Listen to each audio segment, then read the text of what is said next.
Sai IAS academy पर आप सभी का स्वागत है। बच्चों, ये है टॉप 10 करंट अफेयर्स जो एसएससी 2024 के जितने भी एग्ज़ाम होने वाले हैं या आगे एग्ज़ाम होंगे उन सभी के लिए इम्पोर्टेंट हैं। ठीक है, और ये सभी सवाल एग्ज़ाम में आप पूछे जाते हैं या एग्ज़ाम में पूछे जाने योग्य हैं। ठीक है, तो चलते बिना देर किए पहले सवाल की तरफ। और पहला सवाल लिखा हुआ है बेटा, कह रहे हैं तीसरे वॉइस ऑफ ग्लोबल साउथ शिखर सम्मेलन की मेज़बानी किसने की है। यह है बेटा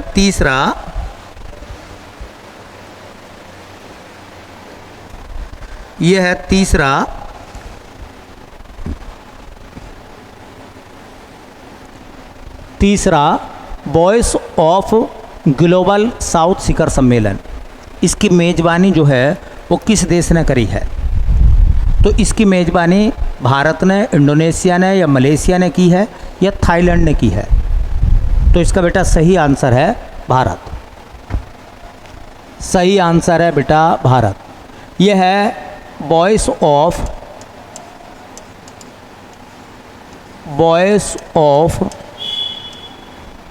ग्लोबल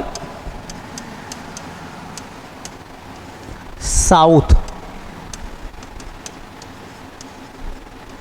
शिखर सम्मेलन।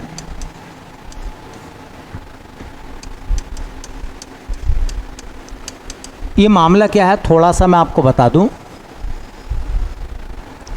ये मामला है बेटा, वॉइस कहते हैं आवाज़ को, ऑफ ग्लोबल साउथ। कह रहे हैं कि दक्षिण की जो देश हैं उनकी एक आवाज़ है। उनकी ये एक आवाज़ है कि उन्होंने वर्ल्ड इकोनॉमी में या वर्ल्ड के लिए क्या क्या चीज़ें प्रदान करी हैं। तो इसका पहला बेटा जो सम्मेलन हुआ था फर्स्ट सम्मेलन हुआ था जनवरी 2023 में, और ये भी भारत में हुआ था। इसका दूसरा सम्मेलन हुआ नवंबर 2023 में, और इसकी मेज़बानी भी इस आवाज़ को भारत ने उठाया। अब ये तीसरा है, ये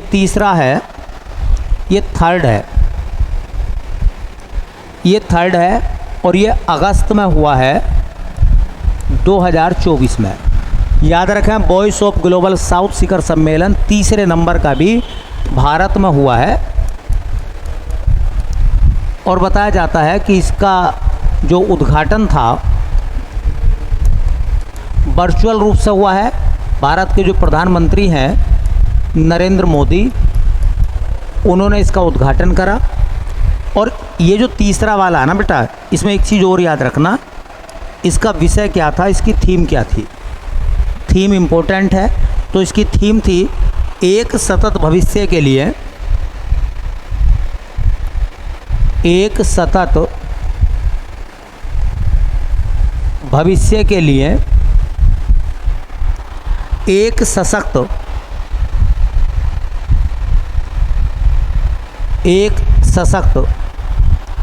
वैश्विक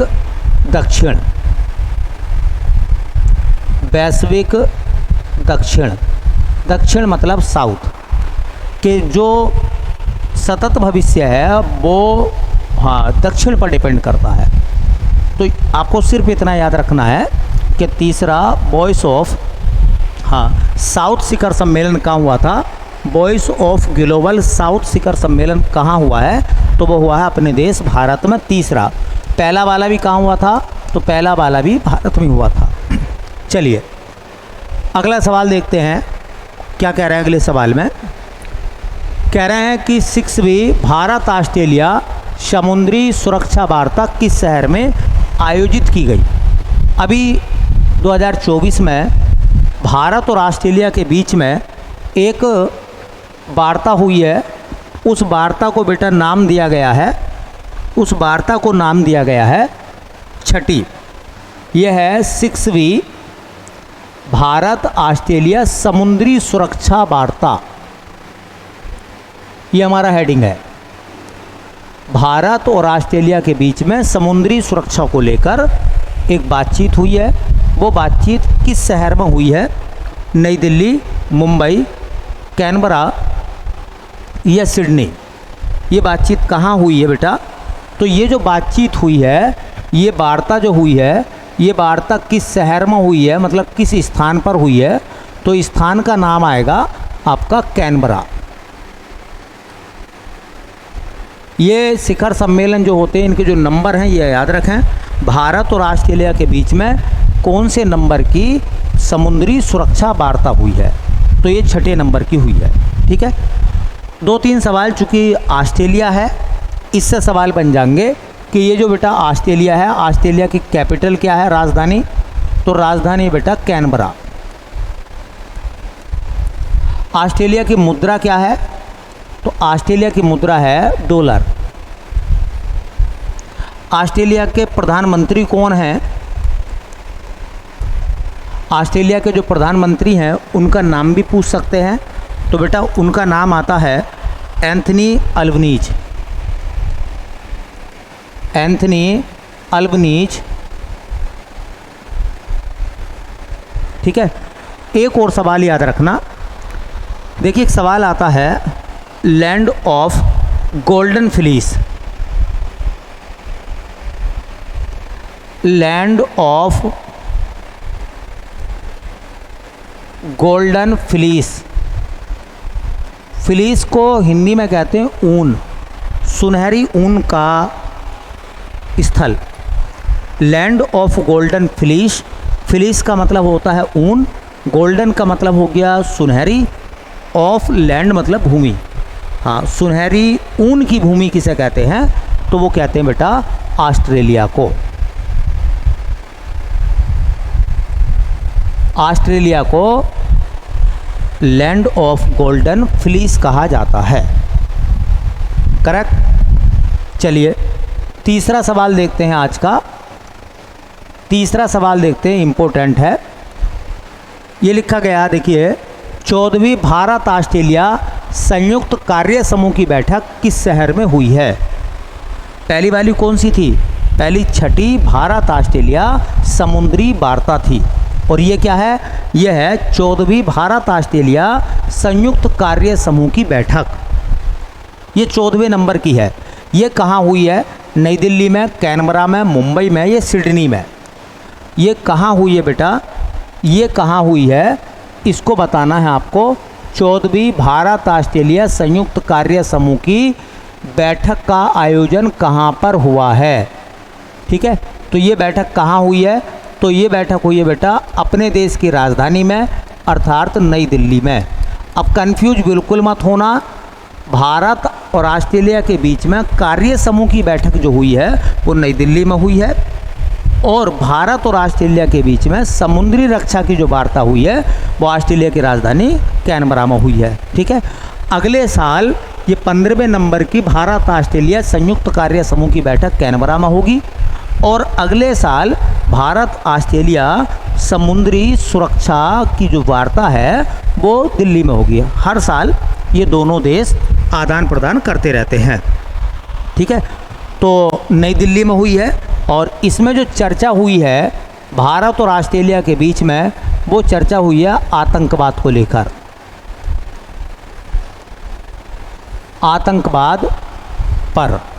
आतंकवाद पर चर्चा हुई है कि किस तरह से आतंकवाद से निपटा जाए। ठीक है, तो भारत ऑस्ट्रेलिया संयुक्त कार्य समूह की 14वीं बैठक नई दिल्ली में हुई है, और भारत ऑस्ट्रेलिया समुद्री रक्षा वार्ता 6ठे नंबर की कैनबरा में हुई है। ठीक है, दोनों बातें एक एक लाइन की हैं, याद कर लें आप। चलिए अगला सवाल कह रहे हैं,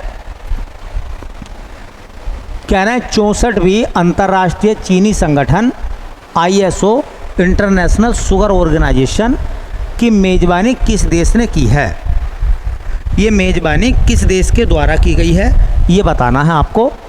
64वीं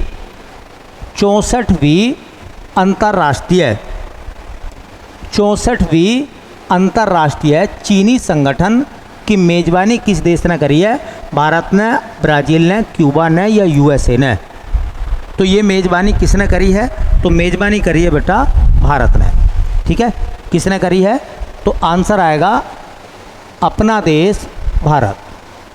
अब देखो, एक तो ये याद रखना है कि अंतर्राष्ट्रीय चीनी संगठन, दो बातें देखिए।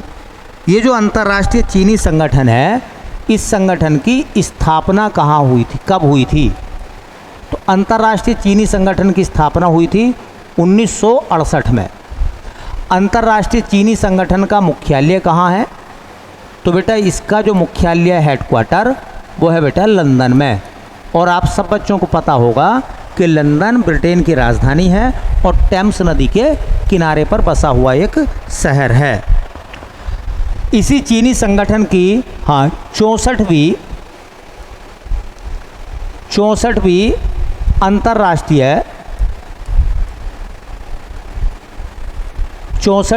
अंतर्राष्ट्रीय चीनी संगठन की मेज़बानी किसने करी है? तो बेटा इसकी मेज़बानी करी है हमारे देश भारत ने, और इसका आयोजन हुआ था भारत मंडपम में। और भारत मंडपम कहाँ है? नई दिल्ली में। करेक्ट। तो अंतर्राष्ट्रीय चीनी संगठन कब बना था? तो 1968 में, मुख्यालय लंदन में है और इसकी 64वीं बैठक हुई है, उसकी मेज़बानी भारत ने करी है। ठीक है, चलिए इसी से जुड़ा हुआ एक और सवाल है।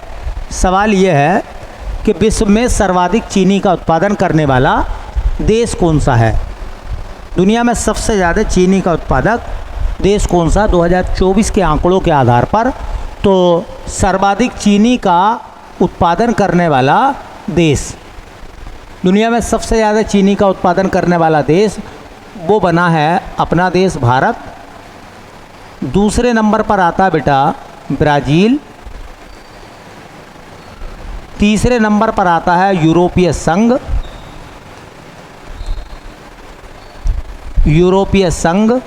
और चौथे नंबर पर आता है चीन। करेक्ट, याद रखेंगे दुनिया में सबसे ज़्यादा चीनी का उत्पादन करने वाला देश जो है वो अपना देश है भारत। दूसरे नंबर पर ब्राज़ील है। ये आंकड़े थोड़े से याद रखने लायक हैं।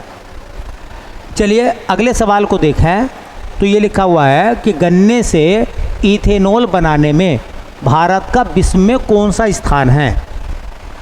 गन्ने का रस होता है, उससे चीनी भी बनती है, अल्कोहल भी बनता है, इथेनॉल भी बनता है।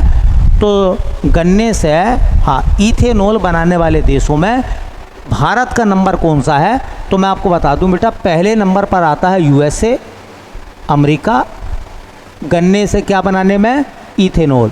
आप कभी पेट्रोल पंप पर गए होंगे तो वहाँ पेट्रोल पंप की मशीन पर लिखा हुआ मिलता है कि भारत सरकार के आदेश अनुसार पेट्रोल में 10% इथेनॉल मिलाया जा रहा है। ठीक है, तो अगर आप 10 लीटर पेट्रोल खरीदते हैं या 100 लीटर पेट्रोल खरीदते हैं तो 10% 10 लीटर उसमें इथेनॉल का इस्तेमाल हो रहा है ताकि पेट्रोल की जो खपत है वो कम हो। ठीक है, और ये इथेनॉल पेट्रोल के साथ में जल के ईंधन का काम करता है। तो इस मामले में पहला देश दुनिया का यूएसए जो इथेनॉल बना रहा है, दूसरे नंबर पर है ब्राज़ील और तीसरे नंबर पर आता है हमारा देश भारत। भारत का दुनिया में इथेनॉल को बनाने में तीसरा नंबर है और इस इथेनॉल का उपयोग कहाँ करते हैं? पेट्रोल के साथ मिलाकर ईंधन के रूप में इथेनॉल का इस्तेमाल होता है। चलिए अगला सवाल देखेंगे।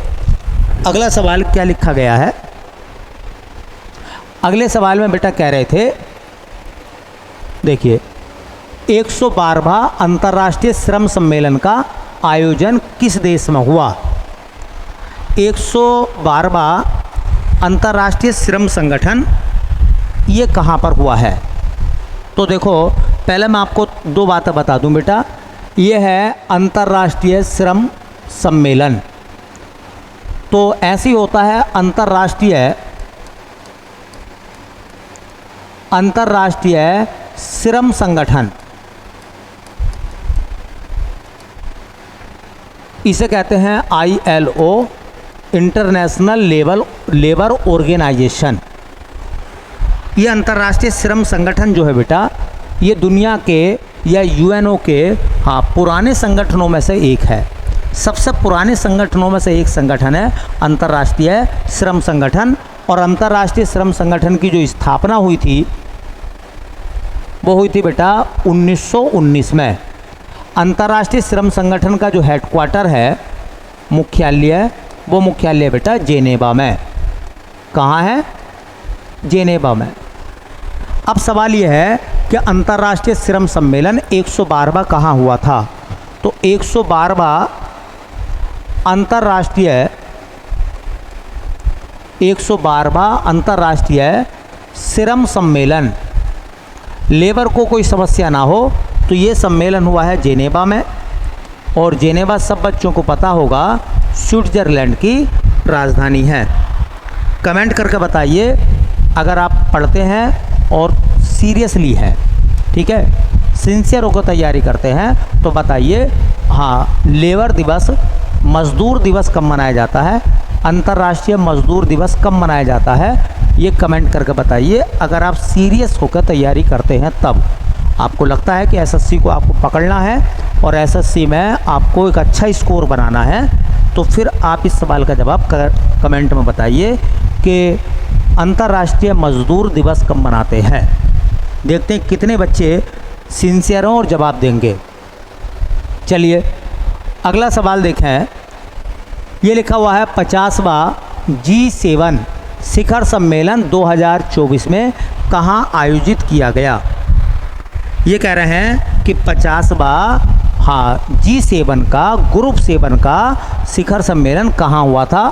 किस शहर में हुआ था? बर्लिन में, कार्टिना में, मिलान में या अपुलिया में? ये कहाँ हुआ था?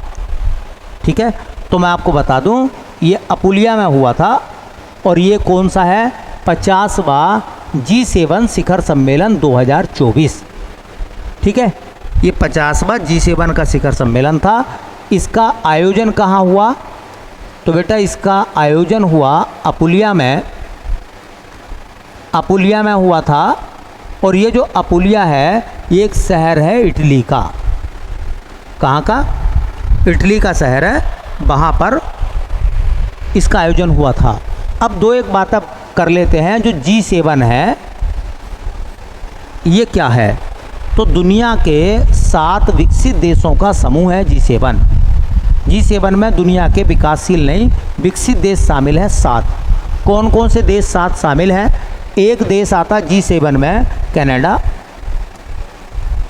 एक देश G7 में है USA, एक G7 का मेंबर आता है फ्रांस,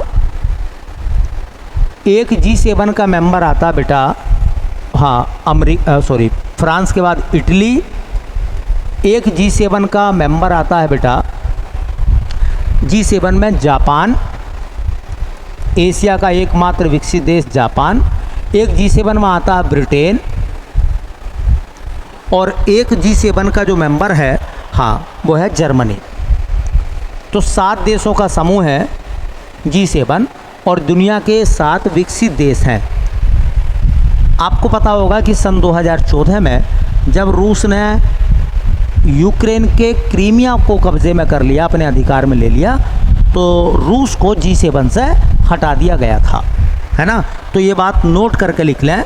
देखिए पहले G8 था ये, तो 2014 में रूस को G8 से अलग कर दिया। पहले 8 था, पहले ये G8 कहलाता था बेटा, तो इसको अलग कर दिया। क्यों अलग कर दिया? क्योंकि रूस ने यूक्रेन के क्रीमिया पर अधिकार कर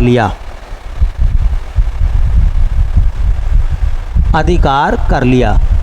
मामला क्या था? मामला ये था कि जो रूस का हिस्सा है जो क्रीमिया का हिस्सा है वो पहले यूक्रेन का था, तो रसिया ने ज़बरदस्ती उसे अपने अंडर में ले लिया। इससे पूरी दुनिया में उसकी मुखालफत हुई, विरोध हुआ, और उस विरोध का नतीजा ये निकला कि G7 से या G8 से अलग कर दिया रूस को। ठीक है, तो बस इतना याद रखो कि 50वां G7 शिखर सम्मेलन कहाँ हुआ है। तो कहाँ हुआ भैया? इटली के अपुलिया में हुआ है। इटली के अपुलिया शहर में हुआ है, ये दक्षिणी इटली में है। ठीक है, चलिए अगला सवाल क्या कह रहे हैं। 1 जनवरी 2025 से 1 जनवरी 2025 से सुरक्षा परिषद, ये संयुक्त राष्ट्र सुरक्षा परिषद है ना, UNSC, हाँ, यूनाइटेड नेशंस सिक्योरिटी काउंसिल में जो 15 मेंबर होते हैं, जिनमें से 5 स्थायी हैं और 10 अस्थायी हैं। तो 10 जो अस्थायी होते हैं उनका कार्यकाल 2 वर्ष का होता है। तो अभी जो है ना, हाँ, अभी चुनाव हुआ था नए सदस्यों का। अब ये नए सदस्य जो हैं वो 2015 से क्या करेंगे, 2025 से क्या करेंगे, अपना पदभार ग्रहण कर लेंगे। तो सवाल ये था कि 1 जनवरी 2025 से सुरक्षा परिषद में कौन कौन से देश सदस्यता ग्रहण करेंगे। तो सोमालिया, पाकिस्तान और सोमालिया, पनामा और डेनमार्क, ग्रीस, उपरोक्त सभी। तो याद रखो ये सभी देश जो हैं, ये सभी देश अगले साल से 1 जनवरी 2025 से ये सभी देश जो हैं संयुक्त राष्ट्र सुरक्षा परिषद की अस्थायी जो सदस्य हैं वो ये बन जाएंगे। 1 जनवरी 2025 से इनका चुनाव हो चुका है। कौन कौन से हैं? पाकिस्तान 1, सोमालिया 2, ग्रीस 3, डेनमार्क 4 और पनामा 5। तो पाँचों हैं, याद रख लेना। 2025 से ये 5 मेंबर क्या होंगे, ये 5 मेंबर संयुक्त राष्ट्र सुरक्षा परिषद में 2 साल के लिए अपना पदभार ग्रहण कर लेंगे। ठीक है, भारत जो है अब तक 8 बार संयुक्त राष्ट्र सुरक्षा परिषद का मेंबर रहा है। संयुक्त राष्ट्र सुरक्षा परिषद में भारत 8 बार मेंबर रहा है अब तक। ठीक है, चलिए अगले सवाल को देखते हैं तो क्या आंसर आएगा उस सवाल का। उत्तर प्रदेश के किस शहर में मोटो जीपी मोटरसाइकिल, ये हाँ ग्रांड प्री है, ठीक है, हाँ ये खेल होता है, मोटो जीपी का आयोजन किया जाएगा। वो है ग्रेटर नोएडा, लखनऊ, मेरठ या कानपुर। तो उसका आंसर आएगा बेटा, उसका आंसर आएगा आपका ग्रेटर नोएडा। ग्रेटर नोएडा में 2025 में बताया जाता है कि खेल प्रतियोगिता होगी जिसका नाम है मोटो जीपी। मोटरसाइकिल की रेस होगी 2025 में। ठीक है, कहाँ होगी? ग्रेटर नोएडा में। और ग्रेटर नोएडा में एक स्टेडियम है जिसका नाम है बुद्धा सर्किट। कहाँ? Buddha circuit stadium. Buddha circuit stadium कहाँ है? तो वो ग्रेटर नोएडा में है। और वहाँ पर क्या होगा बेटा? मोटो जीपी का आयोजन होगा 2025 में। ठीक है, उम्मीद है ये क्लास आपको समझ में आई होगी। सवाल सब इम्पोर्टेंट है एग्ज़ाम के दृष्टिकोण से। तो मिलते हैं फिर नेक्स्ट क्लास में, तब तक के लिए आप सभी का बहुत बहुत धन्यवाद।